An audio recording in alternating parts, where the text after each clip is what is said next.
Good evening and welcome to the Island Stats English Premier Division show. I'm your host, Earl Baston. Joining me is none other than juggling Jason Ford, and of course, Antoine Augustus, former Bermuda Football Association referee.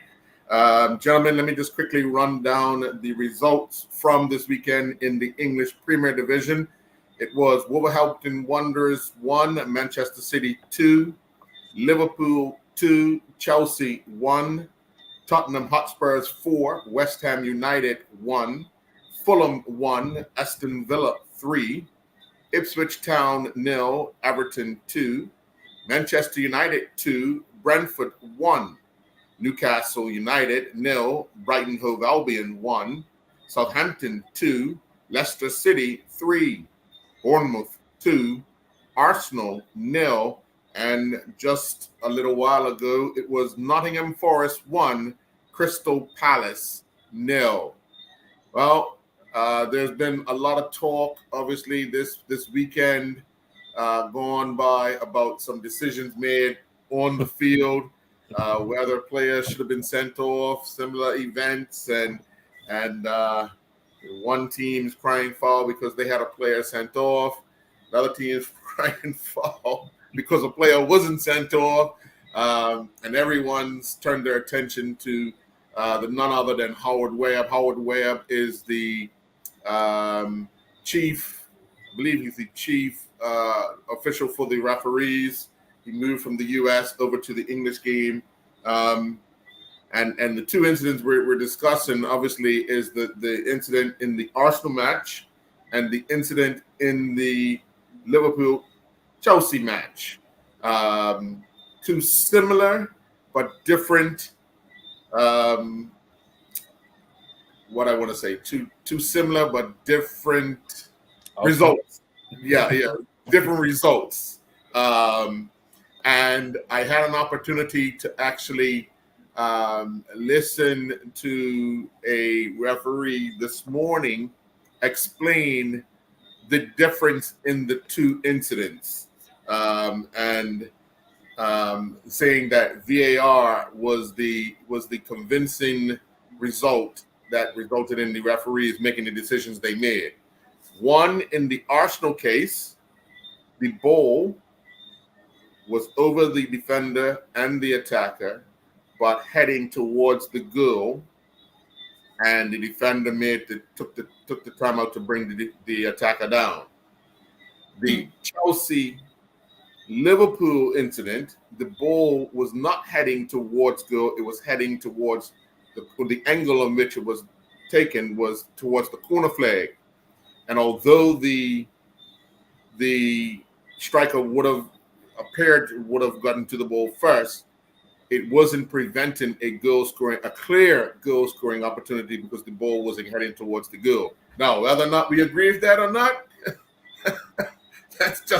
that was the way it was explained. What's your take, Juggler? Because I want to get to the referee afterwards.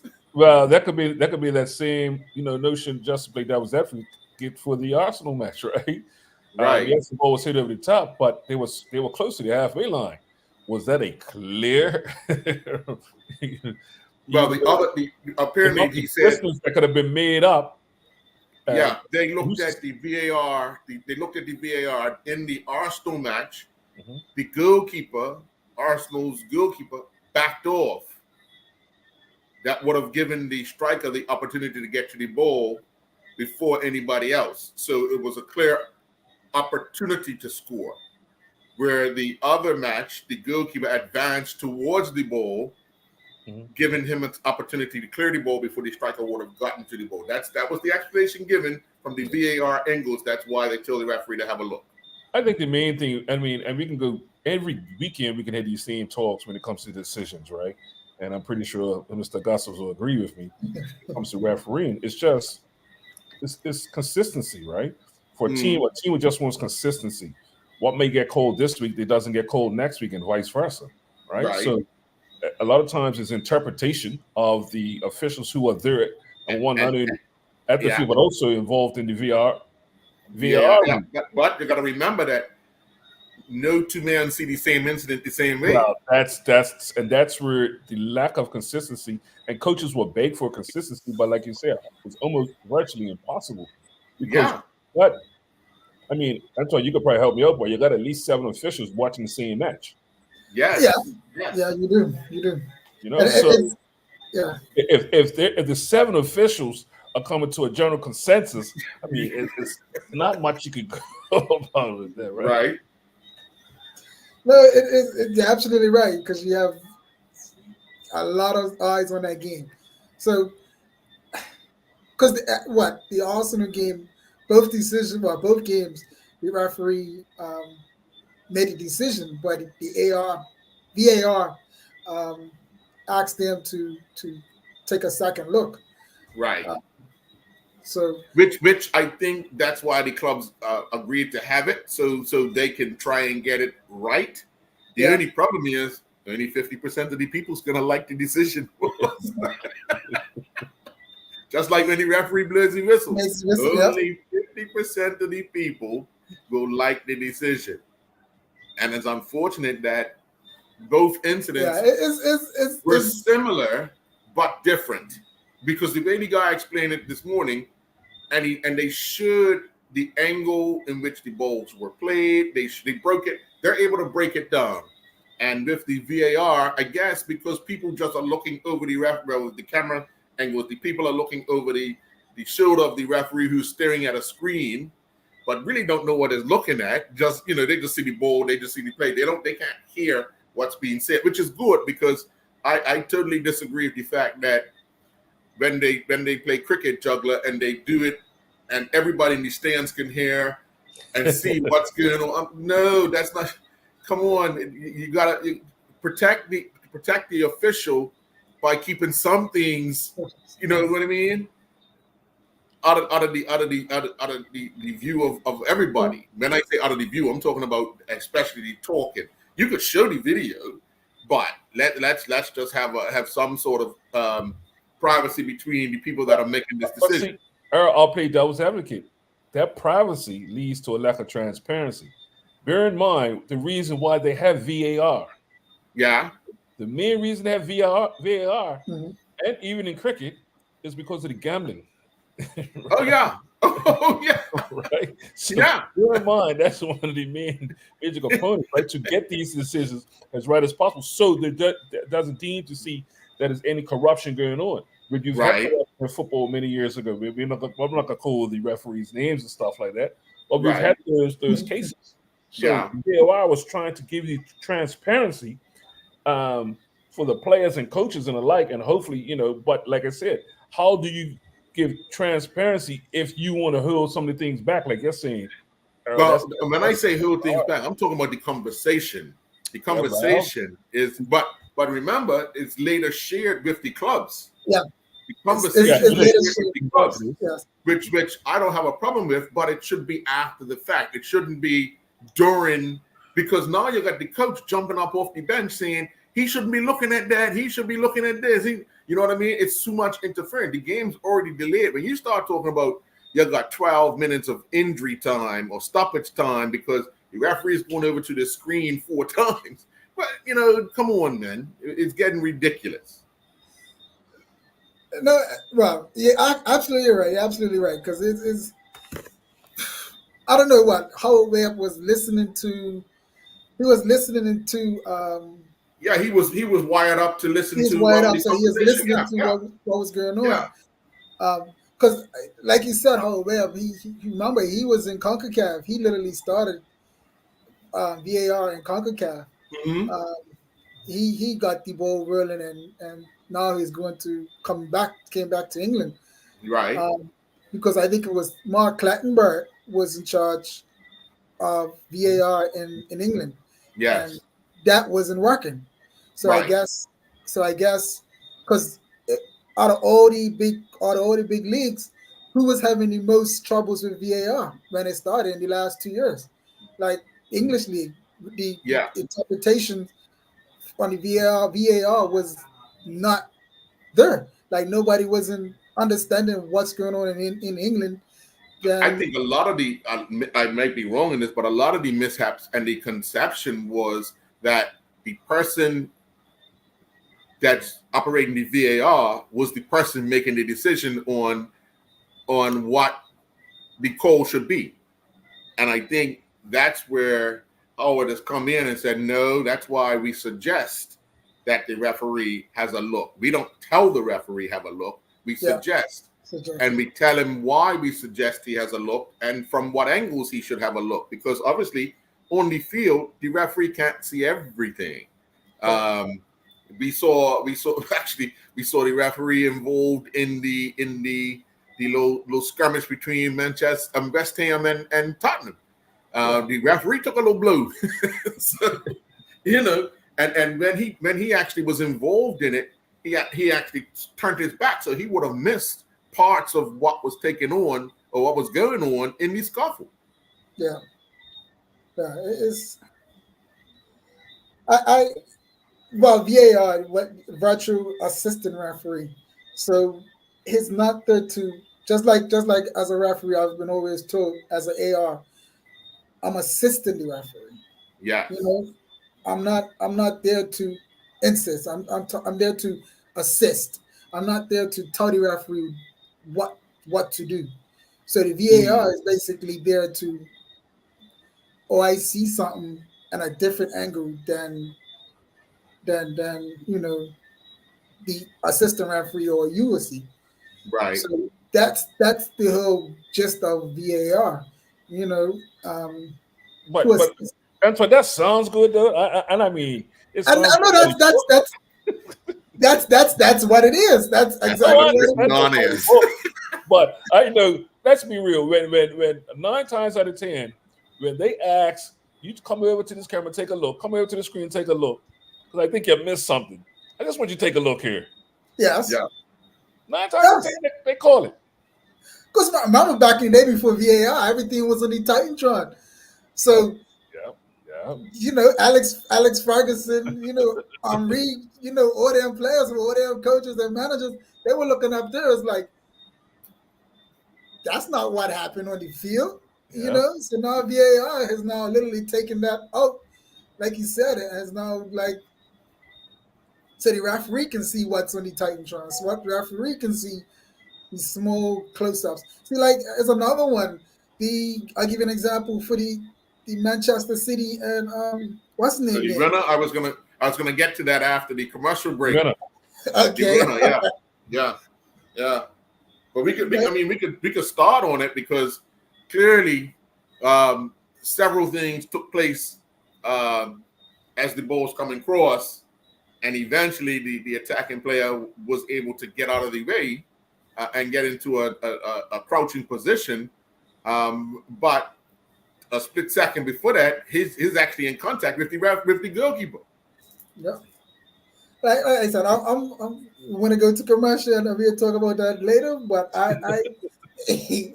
well, I want to ask you some questions when it comes to that. So whatever you want to do, Earl. All right. Well, let's take a commercial break, and when we come back, we'll talk about that Manchester City winner in stoppage time. We'll be right back.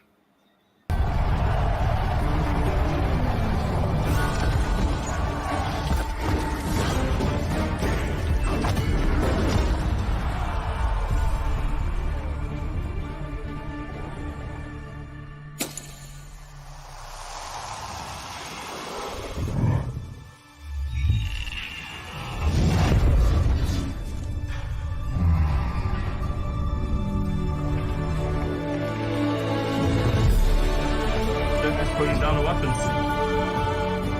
You seeing this?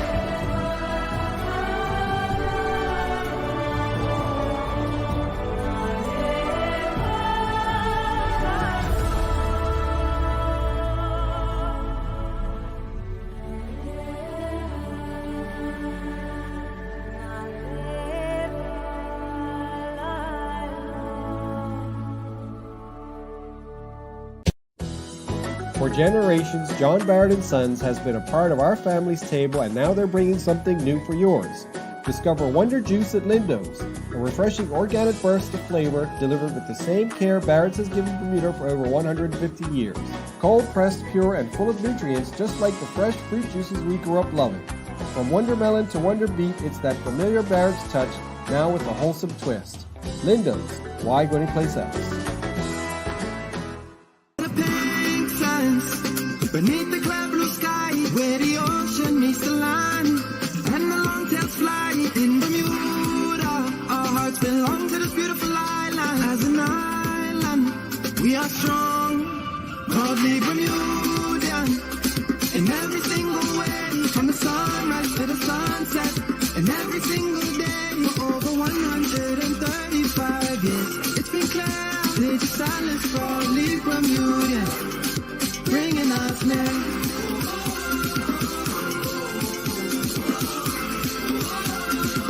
Cause we are proudly Bermudian.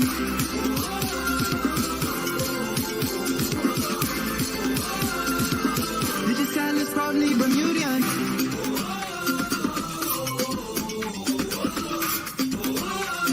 Digital is proudly Bermudian.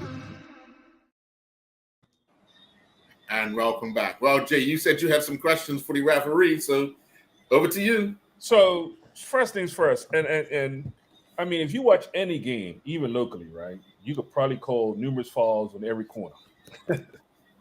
Whether there's defenders on attacking players, whether somebody standing on the goalkeeper. But first things first, where should the referee be position-wise? Because they have to see so much in a split second. Where are you actually taught to be for positioning-wise on a corner? On a corner, it depends. Normally, it depends on where the action, where you think the ball is gonna drop to, the drop zone. Say if it's a short corner, you know how like I would like, for an example, I'm gonna keep it local for me. If I knew that North Village was doing a short corner, I'm gonna come to the top of the 18-yard box, top of the penalty area, and make sure that there's no players trying to come close or stay in that 10-yard radius.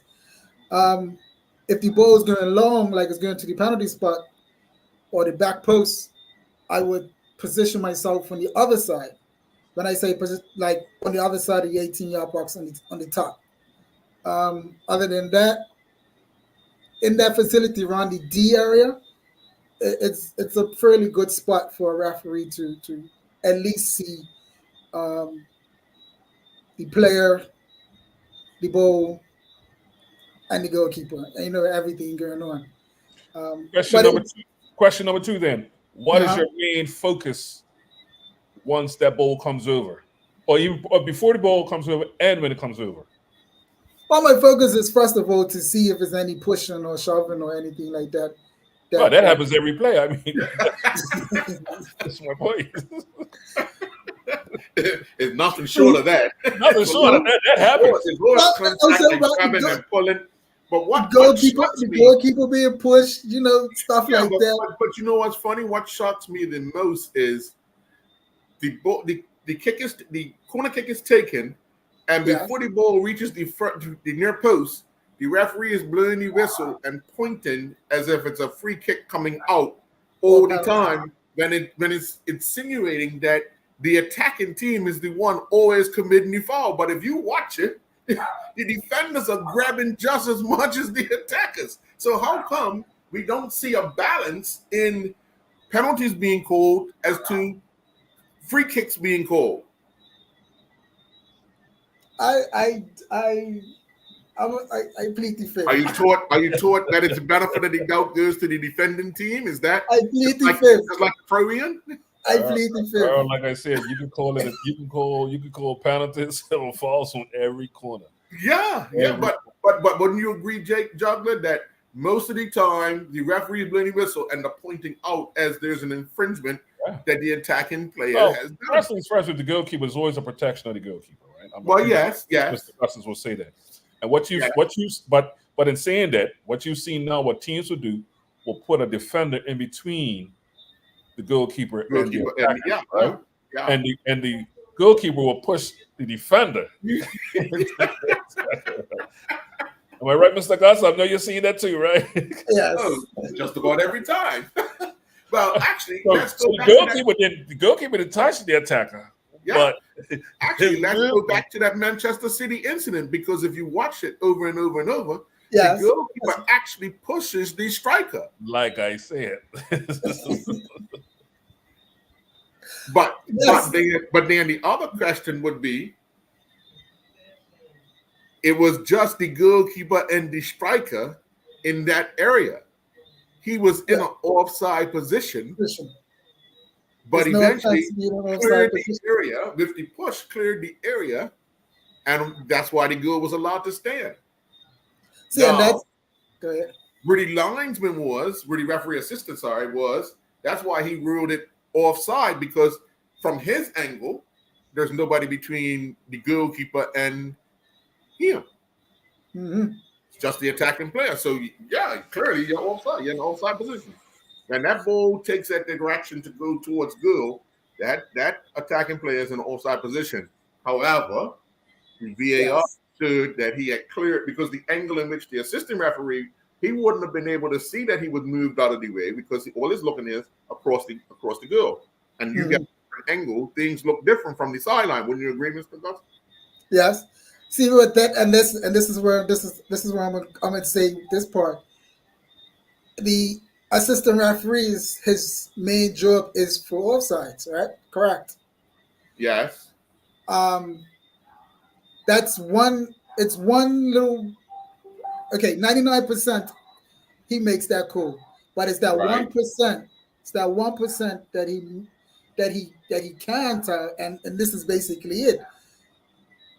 Is that because the referee, he made the decision at first. I don't think it was the air. I think it was the referee that made the decision, because he saw from his angle, he can see that the City player is standing in front of the goalkeeper.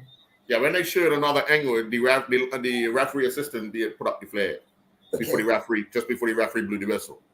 But is that, like I said, he sees what he sees in front of him is that the goalkeeper is being blocked.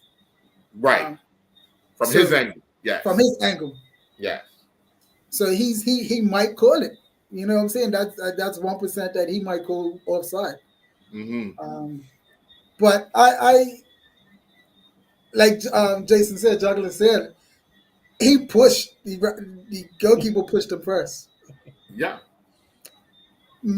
I don't know. I've been asked that question at my job recently. Actually, I was watching the game and I was asked at my job right after it, would I have called it? What would you have called? Now, from the naked eye, if they wouldn't have had VAR, the game would have ended 1-1. Yes. Because he called it offside. Mm-hmm. But now they have this great technology that they're all paid for in the English game and in certain international games. Yes. I to be honest, I don't agree with FIFA on that in that regard, because you have all these international games. Some are using VAR and others are not, because it's just not effective financially to have it. Yes. Now, if you want to make it, I didn't think FIFA would do anything that would slide towards one group doing something and another group not doing. Sorry, you're the governing body, and everybody should be on level playing field when it comes to international football. So I don't think they should be using VAR for certain international matches, because not everybody is able to afford it. I agree. I know. I absolutely agree. I look at us. Look at Bermuda. We don't have the funds right now. Most of CONCACAF couldn't afford, just about afford to play at the stadiums that they play at. Exactly. And you want them to get VAR? and you know, and United States and Mexico have Yeah. VAR. Yeah. And you know, we don't have the privilege of doing that. You know, what if it comes down to Bermuda versus Antigua Bermuda, and if we need that goal and the key rouse is called offside, but it's not offside. Yeah. You see what I'm Well, saying? yes. Yeah. We're You talking know? about repercussions. We're talking about repercussions over some the decisions, and that's something that's I was probably been pondering in my mind for a few years now, man, especially VAR. So let's take, for instance, Augustus, you get a red card, right? Yes. On Sunday. You appeal it during the week, and it gets rescinded. Yep. But your team loses Mm-hmm. because of the team being down 10 men or X, whatever the case may be. There's really no repercussions for a bad decision. Yeah. No.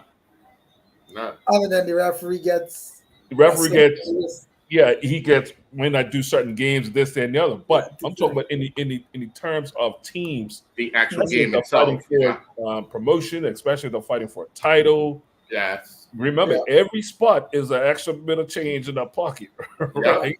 Yeah. Every spot is something, and even to a player, right? So I've always wondered why I'm pretty sure there's always been talks about it, but why they don't replay the game? I mean, if you look at somebody like Saliba, right?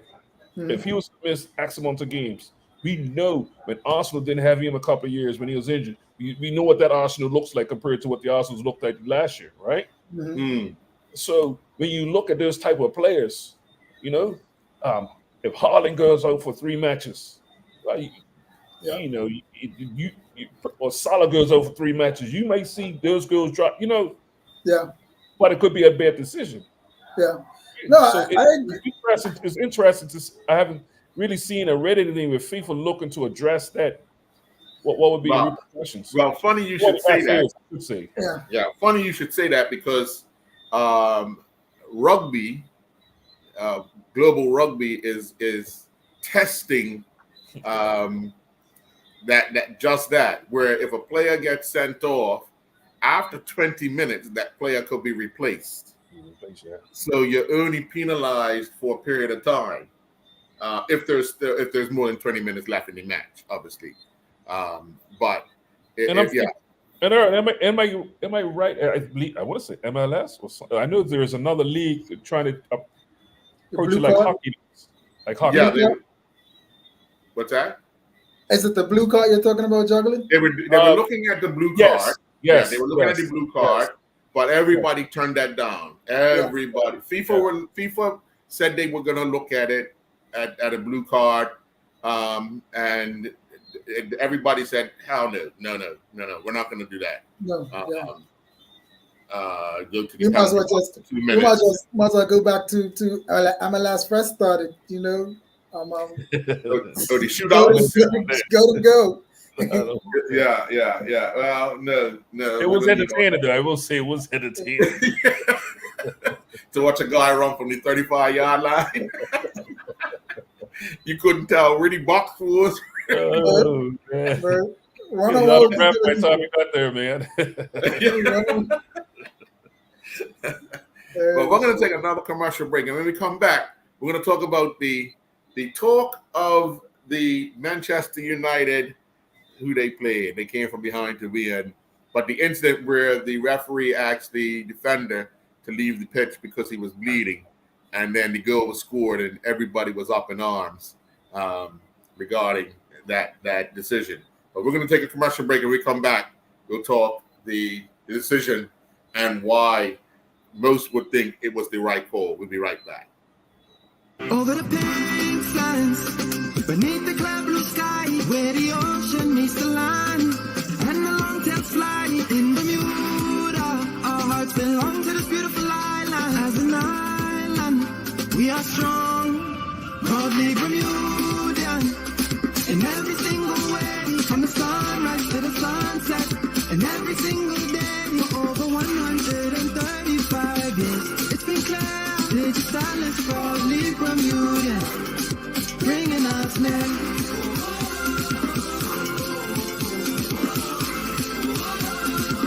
Touch we are proudly Bermudian.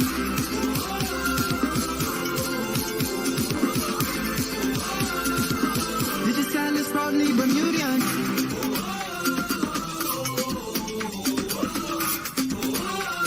Digital is proudly Bermudian.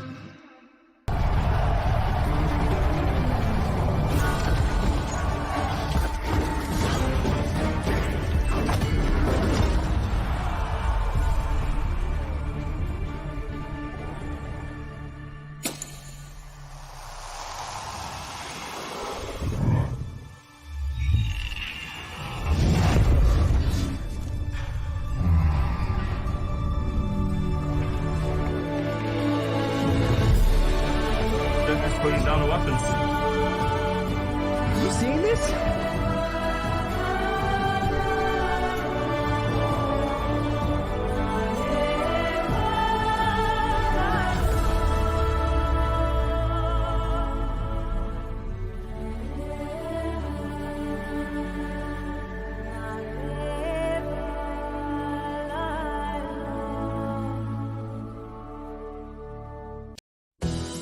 For generations, John Barrett and Sons has been a part of our family's table, and now they're bringing something new for yours.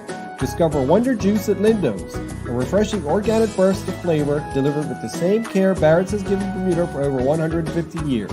Cold pressed, pure, and full of nutrients, just like the fresh fruit juices we grew up loving. From Wonder Melon to Wonder Beet, it's that familiar Barrett's touch, now with a wholesome twist. Lindo's, why go anyplace else? And welcome back. Well, that match featuring Manchester United and Brentford on the stroke of halftime, United had a defender who was bleeding from a head injury, where actually he was booked for that tackle, wasn't he? Yes. Yeah, because he lowered his head into the attacking player. And the medical staff did what they could, but unfortunately, his head kept bleeding. Sending the player off to get medical treatment, was it the right call, Antoine? It's bleeding. He has to go off. he has to go off. His bleed, right now, well, it's always been, once you get blood, you must go up to get treatment. It's just bad that is lucky to jaw that Brentford took advantage of it. Well, okay. United's best center back was literally off the pitch.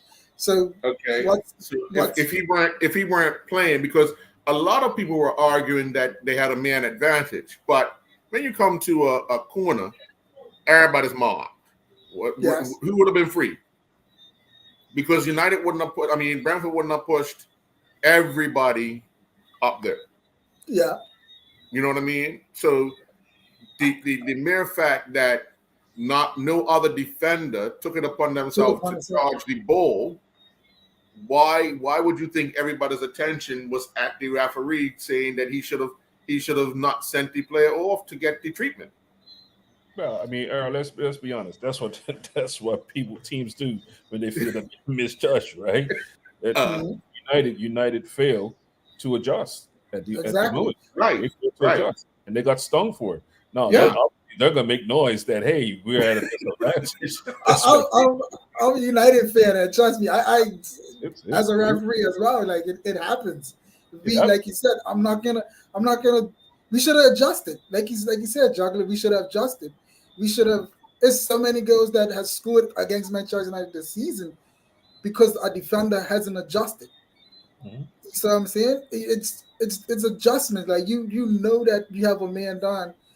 It's time to step up. You got Kazuma that could have came back, at least taking his position until he came back.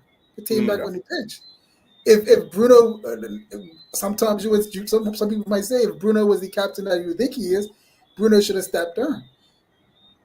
Some captains, some people you would see that the captain would say, you know what, I'm a striker, but I'm coming back down because I want my team to not concede, and I know I'm a man down. Right. You know what I'm saying? So but Earl, I will say this, Earl, but guess what, Earl? because of that incident, because of that goal, look how United came out in the start of the second half. Yeah. Because of that incident, right? Right. Exactly. The attention to details a lot. The intensity, the attention to Right. detail, all of that picked up. Well, they saved the manager skiing for another week. To be honest with you, then if you watch his whole tenure there, right? And it's amazing because every time you hear the noise on the outside, he comes up with victors. They come with yeah. Yes, he does. I mean, the last 2 seasons, his head's been on the chopping block at least 3 times a season. Oh yeah, without a doubt. Every time his head gets on the chopping block, they pull it out. Yeah, but he was actually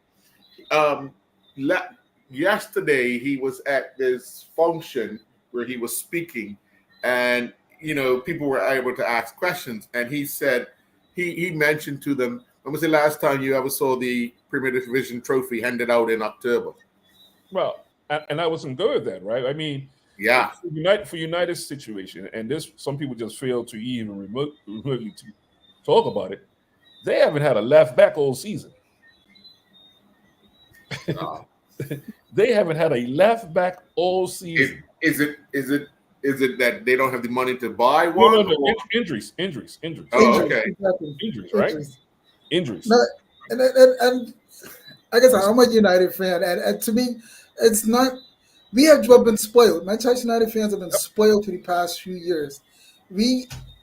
It's coaches that shouldn't have been hired, and shouldn't have been fired through Manchester United's.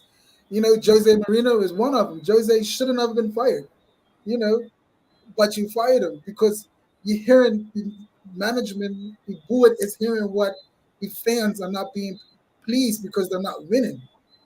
Like, come on now, you don't see how many times Arsenal's been into that little slump, but they still got, their coach. How many times you see clubs have been struggling? Chelsea, well, other than Chelsea's been firing coaches like left, right, and center like us. But back to Arsenal, like you don't see them trying to find a coach every season. It's like for Manchester United at the end of the season, what's the first topic? Yeah, it's funny. It's not even finding a left back. It's not even finding a center mid. Can we find a coach? Like every year. It's funny you talk about the coaches, Antoine, because at West Ham right now, the fans wanted the former coach out. He leaves, and now they want him back because the new guy is. And I'm saying, but you chased the guy out of town. You literally chased him out of town, and every time he thought he had a set squad, some other club would come in and buy a top player, and now he's got to build from scratch, taking a young player, put him into that position, and build again. And he was doing that. You actually won the UEFA. What they won, the UEFA? They won the UEFA a couple of years ago. I think, no. They won a European trophy. But, you turn around and you say, oh, well, his football is not attractive. His football is this. His football is that. So you get rid of him, and now you're struggling where the players are so frustrated because nothing's going their way. And I think that was part of what happened on Saturday in the Tottenham game. I mean, it was a big rivalry because it's a London derby, but then you have this incident where this player he should have been sent off from the get-go. I mean, after the tackle where he kept going and kicking the guy while he was on the ground, and then you send him off because of the choking incident or the slapping incident. If they review that, but I don't know if they can review it because action was taken for the incident. But if that was reviewable, he would be sitting for quite some time. Yeah. It's look, I just feel sports in general goes ups and downs. Goes around, comes around. Bad decisions. Teams will always argue about the bad decisions that were put against them, but they're not going to talk about decisions that went their way either. Right? Oh yeah, definitely. So, I mean, what you're going to see and what we have seen already early part of the season, we're seeing some of basically the cream rise to the top already, even though it's an early part of the season.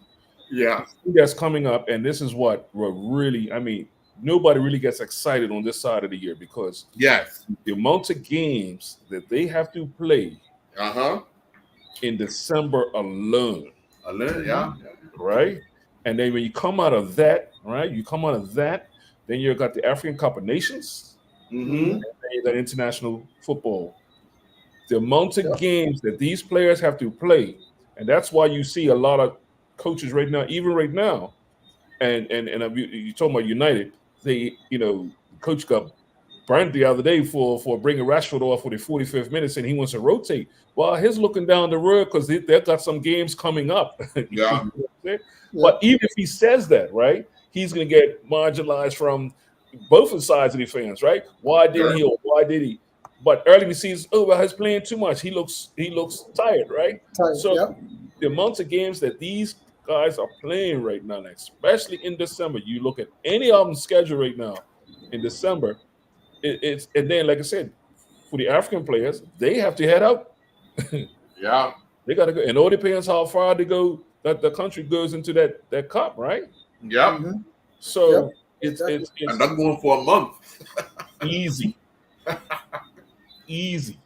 Yeah. So I say when I look at, I'm just looking at the surprises so far. We're just looking at the table and just looking at the surprises so far. I'd be honest with you. One of the surprises played today, and it's Nottingham Forest. Yeah. Right? Yeah, exactly. Yeah. If you look, 8th place. you look at Forest, but guess what? They have the best goal. Well, besides Liverpool's, Liverpool's got 3 goals against. Yeah. Forest is next with 6 goals against. 6 goals against you. That's right. Yeah. Yeah. Mind you, the problem is scoring goals because they only scored 8. Well, also, and I think one of the problems we'll have is depth in the team. Once again, going through that spurt, right? Right. We see teams like Nottingham Forest every year, whether it be Leicester, whether it be Villa, West Ham, Everton won a couple of years ago, a little while ago. But they don't have the depth because once you pick up 1 or 2, 3 injuries, they don't have the depth. Where City could take off this 11 and bring back on another 8, and like, okay, what? Nothing changes. Nothing changes. Yeah. I'm really impressed because the first time I saw, I don't know his name, but a young guy that was playing for City this weekend. I saw him play when they went on tour to America. He was really, he had a good relationship with Haaland, a young guy, a young black boy with a lot of hair. He was playing in the midfield. Rico? But I'm not sure his name, but I was quite impressed with how he handles the pressure, even sometimes in difficult situations. He's able to just play the ball out and play the safe play each time. So it's one of those things where, like you said, City at this time don't miss a beat with no matter who they take off and bring back on. It's just another a recharged battery coming on. Pretty much. We got the youngster Rico Lewis. He's been very, very, very impressive in his early days at City, and for that youngster to come on the way he is. You also got the other youngster up there, Savino, that's been playing up front. He's been exciting too. I mean, but you got people like Grealish and these guys and Foden, who's Foden on the bench. Right? But if you realize it, Guardiola loves to play him in cup games. Yes. Loves to start him in cup competitions. Right. So, I mean, it's. I mean, these coaches is not mainly. I mean, think of it. It's not just one coach. It's a slew of coaches. Exactly. Yeah, so they're getting a lot of information now, and a lot of people, as much as we might say, where's our starting 11? These coaches all about matchups. Yeah, it's all about matchups. Yeah, and well, the technology today on what the coaches are studying is we used to laugh back in the day when we used to see NFL coaches with clipboards and they're looking at when the quarterback comes to the sideline, they got pictures. Going to those days where now they got tablets where the quarterback's looking at each play and the same thing's happening in football. They're breaking it down to what this defender likes to do when they're tracking back, and you pick out the weakness in that area. How does the team shape up in this area? How do you exploit that? And they work on that. because believe it or not, we all have traits that we do all the time, no matter what situation we're in. We always revert back because it's a comfortable space for us, and football is no different. Mm-hmm. No, yeah, right. Like you said, it's a coach, it's a manager, it's a coach, it's a defensive coach. Everybody has a coach. See, talking about VAR, actually, look at like tablets. Remember, Jose Marino shared the fourth official. Yeah, and got booked.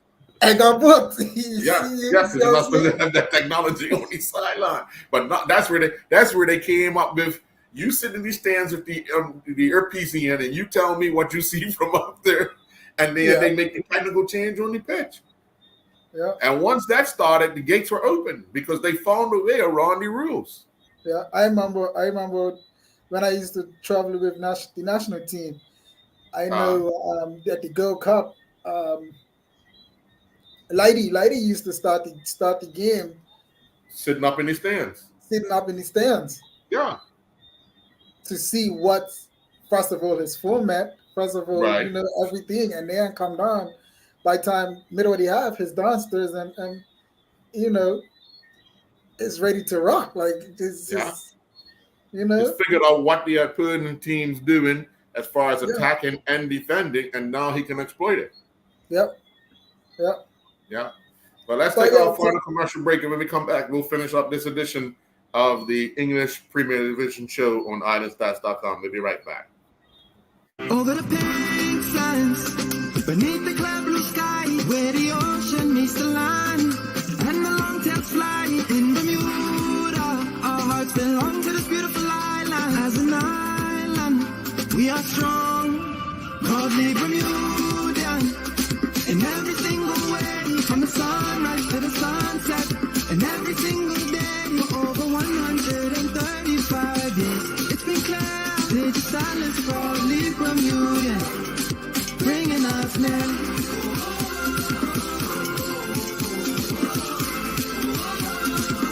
Cause we are proudly Bermudian.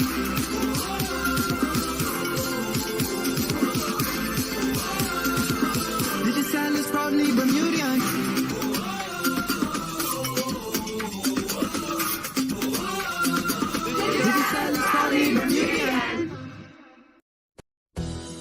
For generations, John Barrett & Sons has been a part of our family's table, and now they're bringing something new for yours. Discover Wonder Juice at Lindo's, a refreshing organic burst of flavor delivered with the same care Barrett's has given Bermuda for over 150 years. Cold pressed, pure, and full of nutrients, just like the fresh fruit juices we grew up loving. From Wonder Melon to Wonder Beet, it's that familiar Barrett's touch, now with a wholesome twist. Lindo's, why go anyplace else?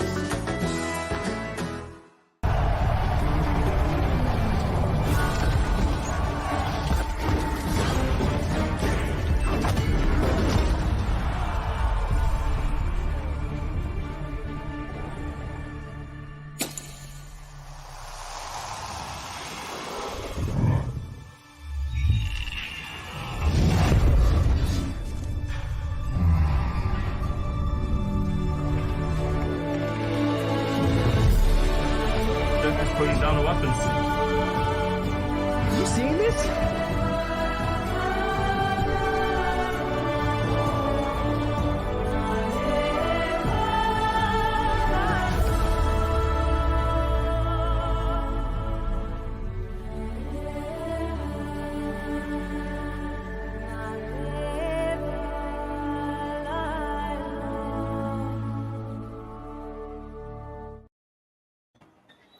And welcome back. Well, guys, when you look at some of the results this weekend in the English Premier Division, regardless of what position some teams are in, there's no real easy matchups. Wouldn't you agree? Nope. Yeah. Nope. I Stay on it's the any day. given Sunday. Yeah. It's any given Sunday, any given Saturday, and that's one thing I like about English football league. Is like you have anybody that can win against anybody. It's not like the Spanish. You have 2 or 3 teams in the Spanish league, and Or in German. the Dutch, and exactly you have 2 or 3 in the German league. Like, for some reason they always win Champions League, but that's here nor there. But no, it's very exciting. I think, and to talk about Manchester United and how close, I would say 16, 17, 18, 19, 11, all them teams are close. Manchester United is just 6 points away from the top four, even though we're having a very slumpy year, but anything can happen. Like Arsenal and what's the name this weekend, it was not for nothing at the half until he sent it off. Yeah. It made it, Manchester United and Bradford is not for nothing at the half until Manchester United literally turned on in the second half. For you guys, is there anybody who's had surprised you guys? To be honest, 8 games in? I've been liking the long shot Aston Villa. Yes, I was going to say Aston Villa. They if you said to me, or if I said to you, name 4 guys on Aston Villa's team that can go into City's team, you probably couldn't name 3. Mm-hmm. But as a team, as a unit, they've been able to stick together, and now they find themselves in 4th place, 5 wins out of 8 games. 17 points. We would years going by, where Leicester City are in 5th and 14th place. That was where Aston Villa was, always battling down that bottom. But now they have a belief in themselves, and I think that's the team that's kind of surprised a lot of people. There's one of those teams, and I talked about earlier, depth, right? They've been hovering in the top 10 probably for the last 3 or 4 since the coach Emery came. But Exactly. Once again, it's the depth, right? Once you lose a couple of I think last year a couple of strikers went out, and the central midfielder went at the wrong time. Right. And that's when you take your spine out of any team, right? Yeah. It's going to happen. For me, surprisingly, probably going forward, and not probably that's what's happened so far. I think what's happened so far is basically a shake-up, right? Mm-hmm. You get this early in the season, get teams beat somebody who ain't beat somebody in 20 years at the grounds and stuff like that, right? But it's interesting going, and I saw the news today with Liverpool's center half Van Dijk. Yeah. His contract is up at the end of next season, and he still doesn't. There hasn't been no agreement yet. No, he's 33 years old now. He'll be 34 years old next year. Right. Mo Salah is 32 years old now. Yeah. He'll be 33 next year. Well, his contract's up this season. Now you can see where I'm going with this, right? So how does, and it's going to be interesting how they're able to try to get some young people in, but also they're in contention of a title, right? They want so badly, right? Mm-hmm. So, and that's something that, because they've looked at Manchester United and they do not want to see as all the good stuff they saw from Klopp. They don't want to see what happened with United when Fergie left.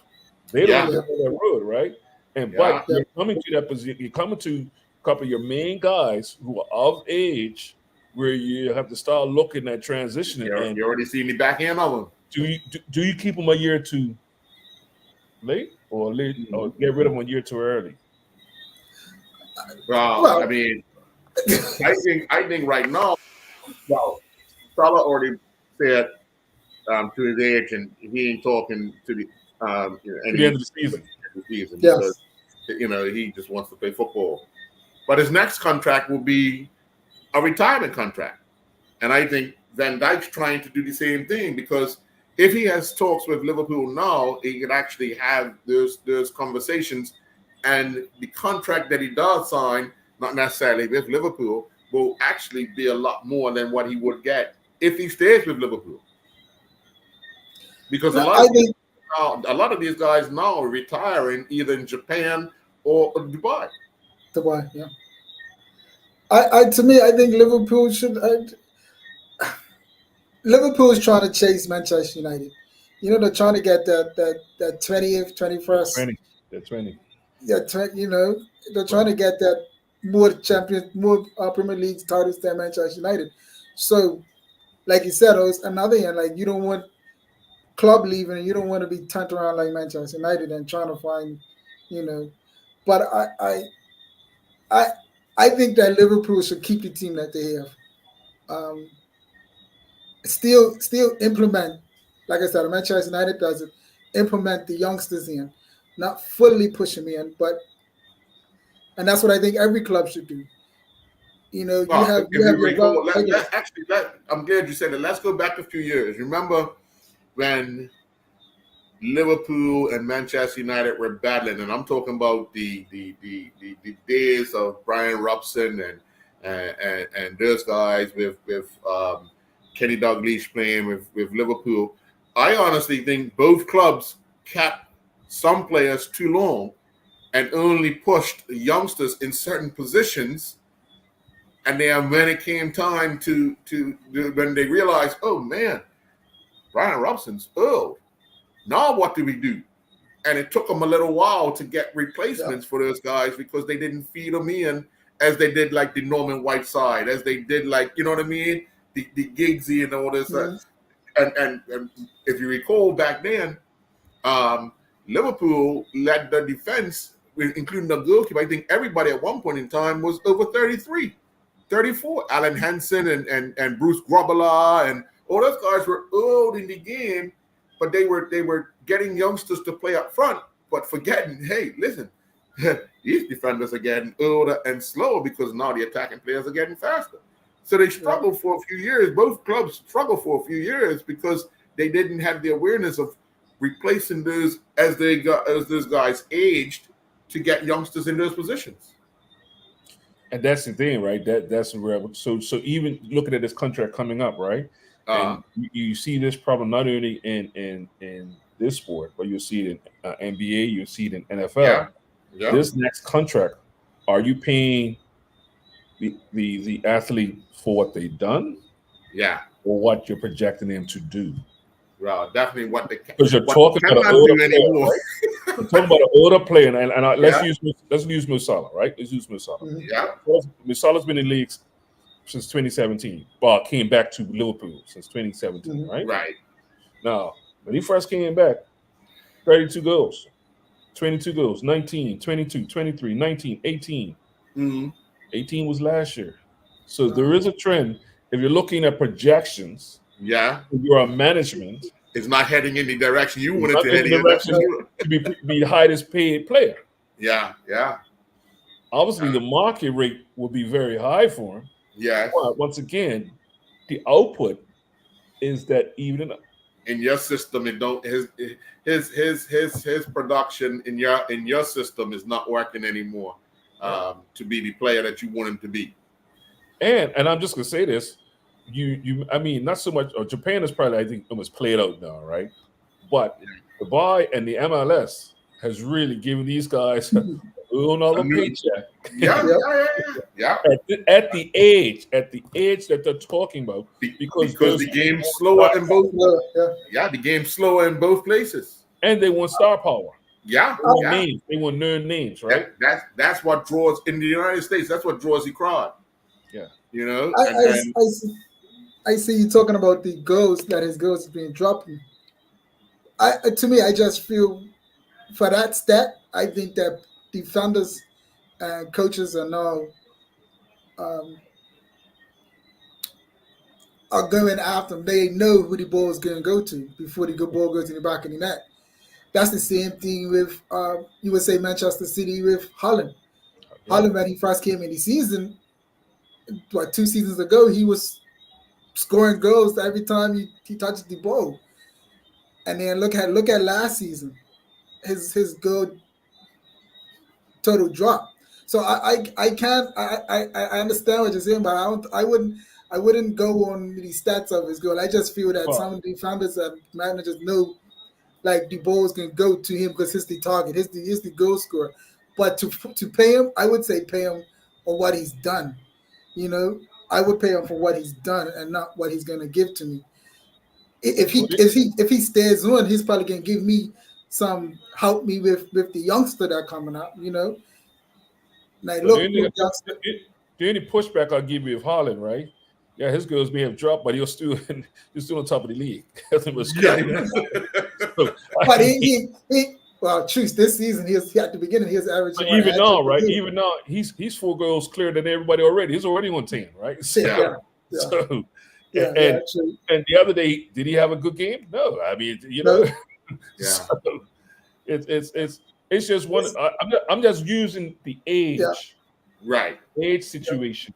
With a player, once again, do you get rid of him too early or do you hold on to him too late? Yeah. As you say, and we'll go back even in Manchester United, Dwight York and Ashley Cole. Was it Ashley Cole? There was a Cole one name. Ashley Cole, yeah. Ashley Cole. Yeah.